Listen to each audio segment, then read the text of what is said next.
ونكمل رحلتنا النهاردة في حي مصر القديمة. عايزين نتعرف أكتر على الكنيسة المعلقة، واحدة من أقدم وأشهر الكنائس في مصر كلها وأكثرها قيمة، وهنعرف النهاردة ليه. تابعوا معنا الحلقة دي للنهاية من أبيض وأسود. أنا طارق الشافعي ودي قناة وقال الراوي.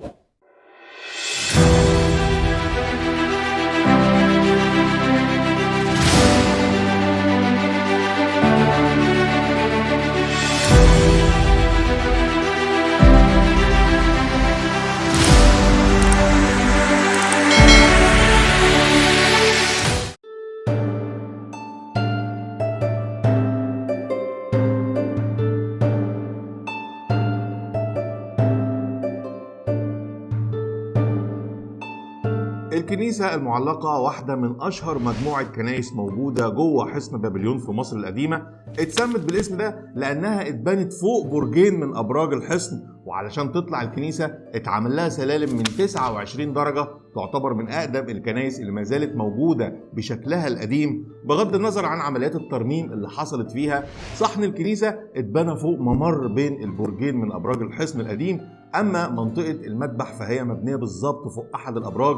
من كتر السلالم اللي بتطلعها علشان تدخل الكنيسة أطلق عليها أحد الرحالة الأوروبيين اللي زاروا مصر في القرون الوسطى اسم كنيسة السلالم. حاليا ارتفع سطح الأرض عما كان عليه في العصر الروماني حوالي 6 متر تقريبا.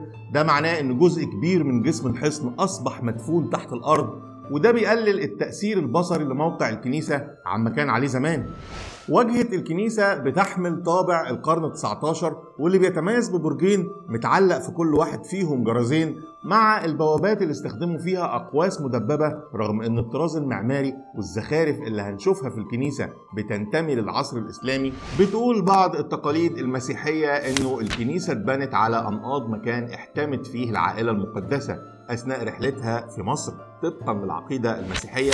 في ناس تانية بتقول انه كان في بعض السراديب الصغيرة، مغارات يعني، احتمت بها احد الراهبات النساء في العصور المسيحية الاولى، رغم انه استخدام الموقع ده كحصن عسكري بيرجع لعصور ما قبل المسيحية. ايا كان، فالكنيسة نفسها اتبنت في اواسط العصر الاموي تقريبا بعد ما تم اهمال حصن بابليون كمقر للحمية العسكرية. استخدم بعض الرهبان المسيحيين ابراجه كاماكن للمعيشة والصلوات. في العصر العباسي تحديدا في عصر الخليفة هارون الرشيد القرن الثامن الميلادي، طلب الأنبا مرقس الثاني بطريرك اسكندرية الإذن بتجديد بعض الكنائس منهم الكنيسة المعلقة، فكانت أول تجديد ليها. تاني مرة كان في زمن الخليفة العزيز بالله الفاطمي القرن العاشر الميلادي، لما سمح برضه بتجديد وبناء بعض الكنائس. مرة ثالثة برضه في عهد الخليفة الفاطمي الظاهر لإعزاز دين الله بداية القرن ال11 الميلادي.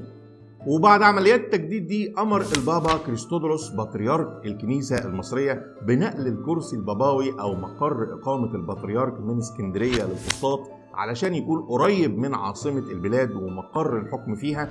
طبعا منطقة الفسطاط والقاهرة عموما بقت مركز التقل التجاري والحكومي والسكاني في البلاد. بقى عدد السكان المقيمين هناك أكتر بكتير من المقيمين في اسكندرية، ومن هنا زادت أهمية الكنيسة عن باقي الكنائس اللي في مصر. بعدها اتنقل المقر الباباوي أكتر من مرة لأماكن تانية، في كنيسة في حي الروم في القاهرة في زمن السلطان بيبرس، وبعدين في حي زويلة خلال العصر العثماني قبل ما يستقر في كاتدرائية العباسية في العصر الحالي. اتدفن في الكنيسة المعلقة عدد من الآباء والبطاركة في القرنين ال11 وال12 الميلادي. طبعا ليهم صور وأيقونات موجودة في الكنيسة بتضاء لهم الشموع في الزيارات. كمان أقيمت في الكنيسة احتفالات الترسيم لعدد من الكهنة والبطاركة والرهبان، تم فيها كمان محاكمة بعضهم.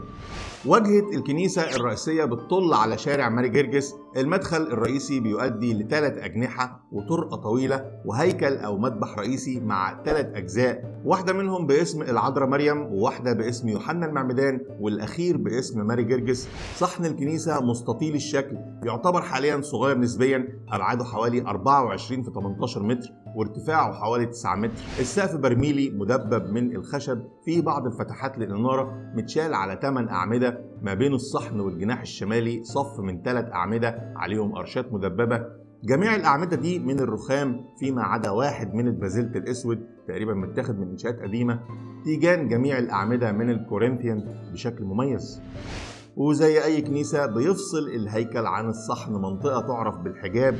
أقدمهم الحجاب الأوسط من الأبانوس المطعم بالعاج بشكل جميل بيرجع للقرن ال 12 الميلادي، بتعلوه أيقونات للسيد المسيح وبعض القديسين، إلى جانب الحجاب الأيقوني واللي من خشب الأبانوس المطعم بالعاج يعلوه أيقونات للعذراء مريم والحوارين ال 12، بالإضافة لعدد كبير من الأيقونات والصور اللي بيرجع بعضها للقرن الثامن الميلادي، لكن أغلبها بيعود للقرن ال 18 و 19.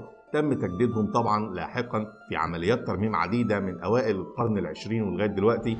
اتكلم عن الكنيسة المعلقة ورصد تاريخها على مر العصور ووصفها معماريا المقريزي في الخطط، وبشكل أوسع وأكثر تفصيلا علي مبارك باشا في خططه التوفيقية. حاليا تعتبر الكنيسة المعلقة من أهم المزارات الأثرية في مصر، بيزورها يوميا مئات الوفود السياحية من جميع أنحاء العالم.